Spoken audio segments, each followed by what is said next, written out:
If Edgar Wright directed this movie, this would undoubtedly be the best Marvel movie ever. I'm not even exaggerating about that. Have you seen his other films?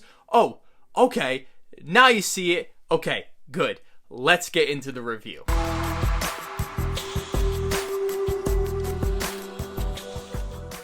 Welcome back to my channel. This is Let's Be Real with Brad. I talk about movies, TV shows, and do all sorts of fun and exciting videos here on the channel. If this is your first time here, you should hit that subscribe button and drop a like on the video while you're at it, as it would be gladly appreciated. Today, with our weekly MCU movie review, we will be talking about the 14th film in chronological order with 2015's Ant-Man, which would be the final film to close out Phase 2. Ant-Man was directed by Peyton Reed, who would direct the sequel, Ant-Man and the Wasp, 3 years later. This film stars Paul Rudd, Evangeline Lilly, Corey Stoll, and Michael Douglas. This film is about a cat burglar, Scott Lang, who is armed with a super suit with the astonishing ability to shrink in scale, but increase in strength. But he must embrace his inner hero and help his mentor, Dr. Hank Pym, plan and pull off a heist that will save the world. Ant-Man is a movie I think many people have forgotten about because of its small-scale story, along with a not very popular character. With it releasing a few months after the massive film of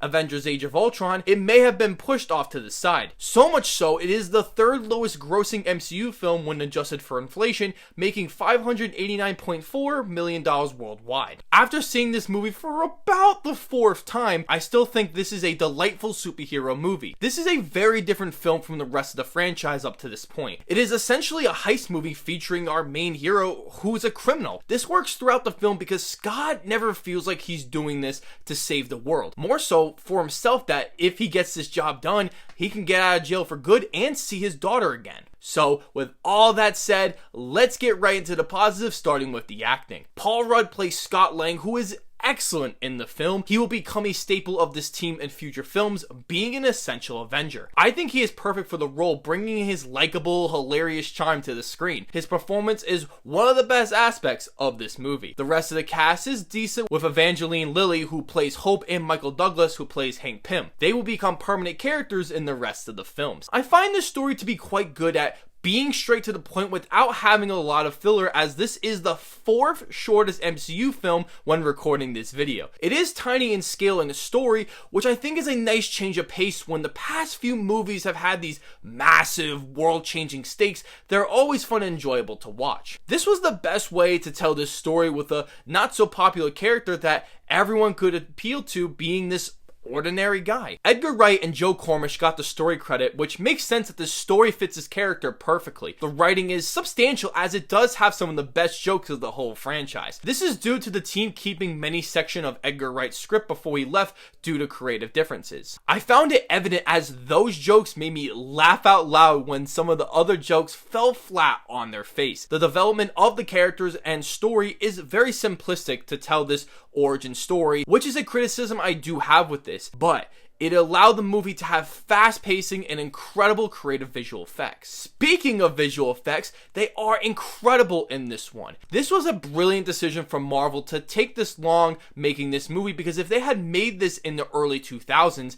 it would look heavily outdated and would look so miserably fake. In this movie, the visual effects look so damn impressive. The amount of work to make this so ultra realistic, being creative of how Ant-Man uses his environment as a tool to outsmart the bad guys and to get around, is so entertaining. This is the best highlight of the movie that should be watched just for this. The action scenes with this concept are decent, especially with a very memorable third act fight that I don't think anyone could forget. They use awesome camera tricks to make these action scenes look so good, adding so much visual flair to the film. This film does have a boatload of negatives, starting with the cinematography. This is the blandest and dull looking Marvel film up to this point. It looks like a boring, bland mainstream comedy movie. The shot selection is also so boring and dull when it comes to the typical talking scenes. But when Ant-Man shrinks, it looks like a completely different movie with great shot selection, cinematography, and it felt so creative. This is the thing they need to hit out of the park, or this movie would have failed, so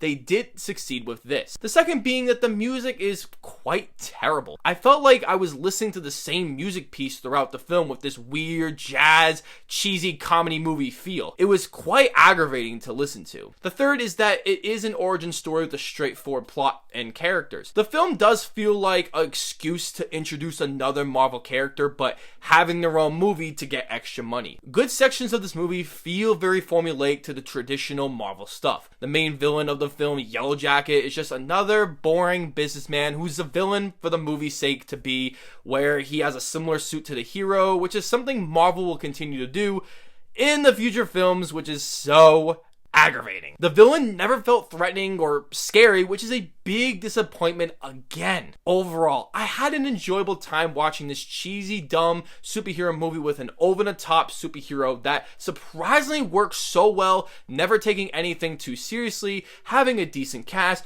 beautiful visual effects, and filled with tons of action. It has plenty of issues that would make a non-Marvel fan not enjoy this one all that much, but being the big fan I am, I think this is one I can watch again. I'm giving Ant-Man a 6 out of 10. Let me know down below in the comment section, have you seen Ant-Man? And if you have, where would you rank it in your MCU film rankings? Next week, we will be starting Phase 3 by reviewing one of my absolute favorite MCU films, Captain America: Civil War. So be sure to watch it before next week's review. As always, I will see you all in the next video.